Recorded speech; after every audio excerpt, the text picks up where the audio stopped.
नमस्कार, मैं हूं सौरभ श्रीवास्तव। उत्तर प्रदेश विधानसभा चुनाव को लेकर भारतीय जनता पार्टी के तरफ से तीसरे, चौथे और पांचवें चरण के उम्मीदवारों के नाम के ऐलान को करने के लिए नामों पर मंथन चल रहा है। बीते 2 दिनों से लगातार बीजेपी में केंद्रीय चुनाव समिति यूपी कोर ग्रुप की लगातार बैठक चल रही है और नामों पर मंथन चल रहा है। ऐसे में जहां भारतीय जनता पार्टी से खुद कई विधायक इस बार चुनाव से पहले इस्तीफा देकर विपक्ष की मुख्य पार्टी जो है समाजवादी पार्टी का दामन थाम चुके हैं और खबर ये भी सामने आ रही है कि प्रयागराज से बीजेपी की सांसद रीता बहुगुणा जोशी भी अब पार्टी से नाराज चल रही हैं। दरअसल रीता बहुगुणा जोशी ने कहा है कि उनका बेटा मयंक जोशी जो है लखनऊ कैंट से विधानसभा के लिए टिकट मांग रहा है और रीता बहुगुणा जोशी ने कहा है कि मेरा बेटा पिछले 12 साल से बीजेपी के लिए काम कर रहा है। ऐसे में अगर वो टिकट मांग रहा है तो ये उसका अधिकार है। हम आपको बता दें, एक चैनल से को दिए इंटरव्यू में रीता बहुगुणा जोशी ने कहा है कि उनके बेटे ने लखनऊ कैंट से टिकट मांगा है। अगर पार्टी उनको बेटे को टिकट देती है तो वो सांसद पद से इस्तीफा दे देंगी और ये बात उन्होंने बीजेपी की जो शीर्ष नेतृत्व है उसको भी अवगत करा दी। हम आपको बता दें, जब से टिकट बंटवारे की बात चल रही है, बीजेपी पहले जहां खुद सर्वे कराई थी पार्टी तो लगभग 150 से ज़्यादा विधायकों का टिकट काट रही थी, लेकिन जिस तरीके से चुनाव से पहले कई कद्दावर नेता जो है पार्टी छोड़ के चले गए हैं, उसके बाद भारतीय जनता पार्टी स्थानीय विधायक जो हैं उनका टिकट जो काटने की एक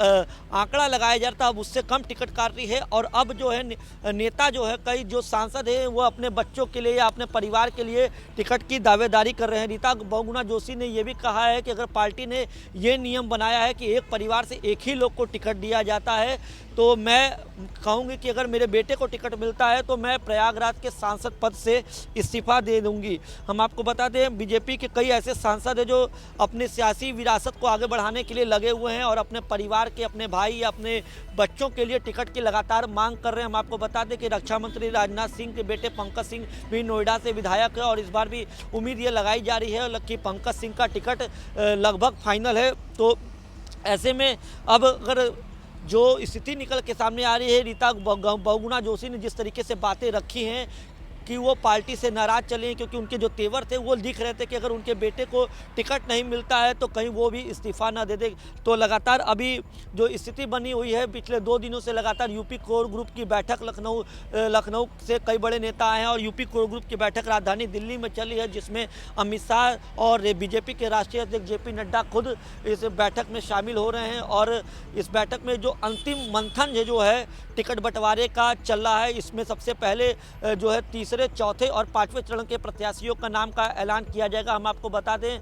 भारतीय जनता पार्टी ने पहले 105 टिकटों का ऐलान कर चुका है, 105 उम्मीदवारों को पहले 2 चरण के लिए उतार चुकी है। इसके अलावा 2 अन्य यानी कि एक मुख्यमंत्री योगी आदित्यनाथ को गोरखपुर शहर और उप मुख्यमंत्री केशव प्रसाद मौर्य को प्रयागराज की सिराथू विधानसभा सीट से प्रत्याशी घोषित किया है। ऐसे में सबसे बड़ी खबर इस समय यह है कि रीता बहुगुणा जोशी जिस तरीके से मीडिया के सामने अपनी बातें रखी है वो देख कर और सुनकर यही लग रहा है कि रीता बहुगुणा जोशी के बेटे मयंक जोशी को अगर लखनऊ कैंट से भारतीय जनता पार्टी टिकट नहीं देती है तो वो भी इस्तीफा पार्टी से दे सकती हैं।